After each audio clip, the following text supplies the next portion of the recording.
আগামী 6ই সেপ্টেম্বর জেলা হবিগঞ্জ জেলা বিএনপির কাউন্সিলকে সামনে রেখে আমরা আজকে নির্বাচন কমিশনের পক্ষ থেকে মনোনয়নপত্র বিতরণ শুরু করেছি। আজকে সকাল 11টা থেকে 2টা পর্যন্ত সর্বমোট 9 জন প্রার্থী তাদের মনোনয়নপত্র সংগ্রহ করেছেন। এর মধ্যে সভাপতি পদে একজন মোহাম্মদ এনামুল হক, সহসভাপতি পদে একজন মৌলানা লুৎফুর রহমান, সাধারণ সম্পাদক পদে 2 জন মিজানুর রহমান চৌধুরী এবং ইসলাম তরফদার তনু, জয়েন্ট সেক্রেটারি পদে এখন পর্যন্ত আজকে কেউ মনোনয়নপত্র সংগ্রহ করেননি। আর সাংগঠনিক সম্পাদক পদে 5 জন, সৈয়দ মুশফিক আহমেদ, জহিরুল হক শরীফ, সালাউদ্দিন টিটু, সৈয়দ আমিনুল ইসলাম বাবুল এবং সৈয়দ আজহারুল হক বাপু, এই 5 জন সর্বমোট 9 জন মনোনয়নপত্র সংগ্রহ করেছেন।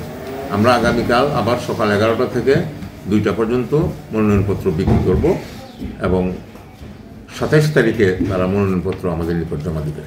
হ্যাঁ, আমরা সবাইকে ভোটার মনোনয়নপত্রের সাথে আমরা ভোটার তালিকা দিয়েছি, আমরা নির্বাচনী আচরণবিধি দিয়েছি, তারপরে প্রতীক চিহ্নের কপি দিয়েছি এবং নির্বাচনী যে তফসিলটাও দিয়েছি।